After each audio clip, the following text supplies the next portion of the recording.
Hello everyone, welcome back to my channel guys. तो आज हम देखेंगे कि ह्यूमन रिसोर्स मैनेजमेंट का क्या मीनिंग होता है एंड इसकी क्या इंपॉर्टेंस होती है। तो गाइस, ह्यूमन रिसोर्स मैनेजमेंट का जो मीनिंग है आपको इसके नाम से ही क्लियर हो रहा है। ह्यूमन रिसोर्सेज की मैनेजमेंट करना is known as human resource management. तो human resource management means managing human resources. It is a part of managerial process. तो गाइज, एक ऑर्गेनाइजेशन में क्या होता है कि काफ़ी सारे फैक्टर्स ऑफ प्रोडक्शन होते हैं, जैसे मशीन्स हो गई, रॉ मटेरियल्स हो गए, ह्यूमन बींग्स हो गए।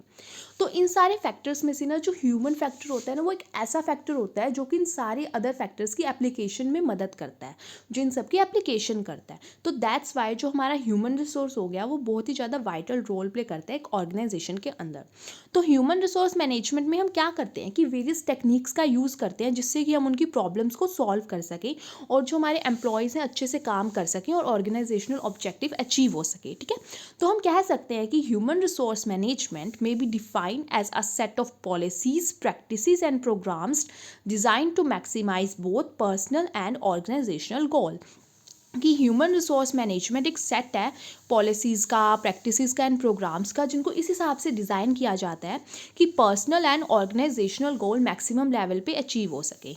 इन द एंड ये भी चाहता है कि जो हमारे एम्प्लॉयज़ हैं एक ऑर्गेनाइजेशन के अंदर और जो हमारी ऑर्गेनाइजेशन है वो एक साथ मिलजुल कर काम करें कि जिससे बहुत ईजिली हमारे ऑब्जेक्टिव अचीव हो जाए।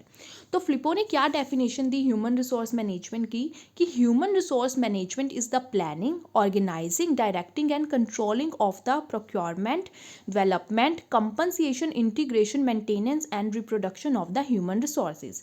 कि ह्यूमन रिसोर्स मैनेजमेंट के अंदर हम planning, organising, directing and controlling करते हैं हमारे ह्यूमन रिसोर्सेज की, उनको प्रोक्योर करते हैं, उनकी डेवलपमेंट करते हैं, उनको मेंटेन करते हैं, जिससे कि एंड द एंड क्या हो सके, इंडिविजुअल, ऑर्गेनाइजेशनल एंड सोशल जो हमारे ऑब्जेक्टिव्स हैं वो एनकम्प्लिश हो सके, अचीव हो सके। ठीक है, तो गाइस, हमारे ह्यूमन रिसोर्स मैनेजमेंट को हम काफ़ी सारे नेम से जानते हैं।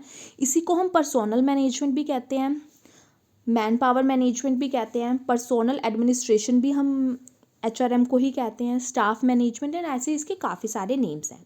तो अब हम देखते हैं कि हमारे ह्यूमन रिसोर्स मैनेजमेंट की क्या इंपॉर्टेंस है, इसकी क्या नीड है। तो गाइज, ह्यूमन रिसोर्स मैनेजमेंट बहुत ही ज़्यादा इंपॉर्टेंट होती है एक ऑर्गेनाइजेशन के अंदर, क्योंकि इसी की वजह से एक हेल्दी रिलेशनशिप एस्टैब्लिश रहता है एम्प्लॉयज़ और मैनेजमेंट के अंदर। और अंडर HRM हम क्या करते हैं कि हम एक राइट एम्प्लॉय को सिलेक्ट करते हैं राइट प्लेस पे, राइट टाइम पे, जिससे कि जो ऑर्गेनाइजेशन की फंक्शनिंग है वो काफ़ी अच्छे से हो सके। तो हमारी सबसे पहले इंपॉर्टेंस इसकी क्या आती है कि to establish good industrial relation, कि अच्छे इंडस्ट्रियल रिलेशन एस्टैब्लिश करने के लिए भी हमारी ह्यूमन रिसोर्स मैनेजमेंट बहुत ही ज़्यादा ज़रूरी है। तो इस पहले तो हम ये देखते हैं गाइस कि इंडस्ट्रियल रिलेशन क्या होता है।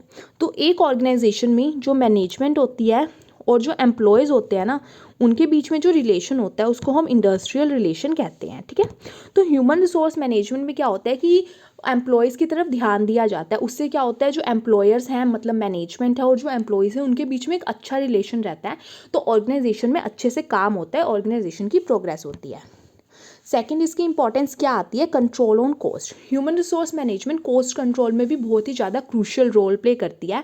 इसमें भी ये बहुत ज़्यादा इंपॉर्टेंट होती है, क्योंकि बाकी जो हमारे फैक्टर्स ऑफ प्रोडक्शन होते हैं जैसे रॉ मटेरियल हो गया, मशीन्स वगैरह हो गया, उन सब की जो एप्लीकेशन है ना वो ह्यूमन रिसोर्स करता है, एक ऑर्गेनाइजेशन के एम्प्लॉयज़ करते हैं।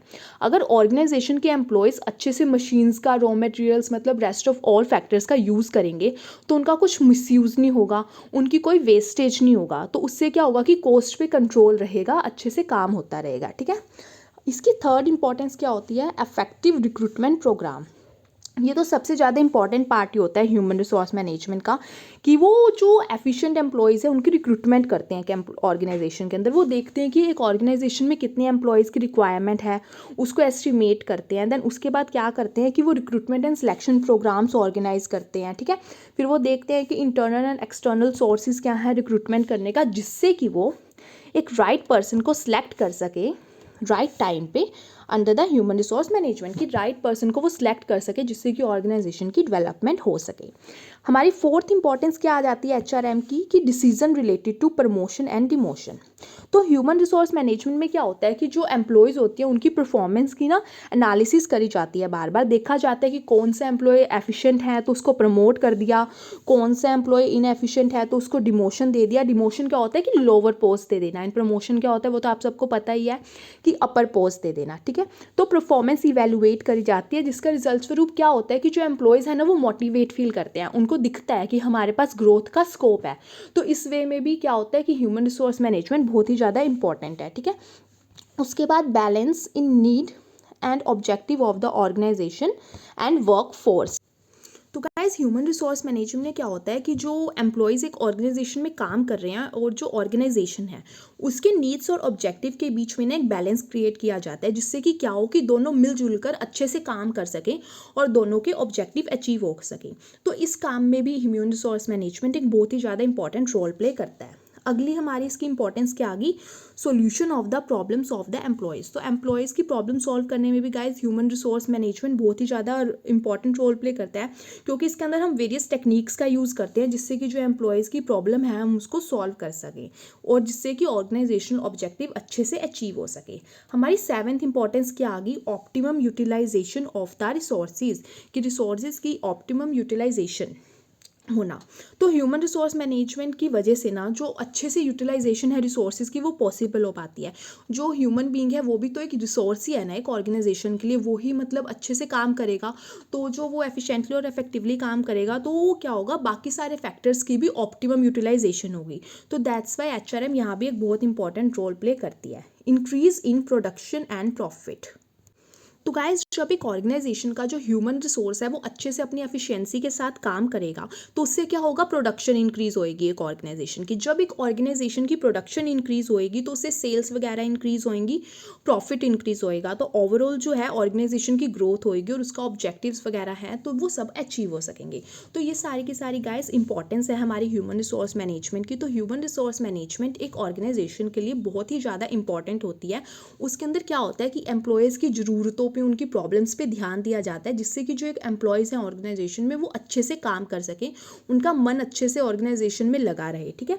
तो इन नटशेल हम ये कह सकते हैं, it can be said that human resource management is necessary for every organisation. For the successful implementation of such management human resource manager और पर्सनल मैनेजमेंट इज अपॉइंटेड। तो ह्यूमन रिसोर्स मैनेजमेंट का जो काम है उसको करने के लिए ह्यूमन रिसोर्स मैनेजर अपॉइंट किया जाता है, जो कि क्या करता है कि ऑर्गेनाइजेशन के जो ह्यूमन रिसोर्स हैं वो एफिशिएंटली एंड इफेक्टिवली काम करें, उस चीज़ पे ध्यान देते हैं और वो सेटिस्फाई रहें इस चीज़ पे भी। तो these all are the points regarding the importance of human resource management. Thank you for watching guys. अगर वीडियो अच्छी लगी हो तो चैनल को सब्सक्राइब करना एंड लाइक करना एंड कमेंट करके भी बताना। Thank you for watching, bye bye guys.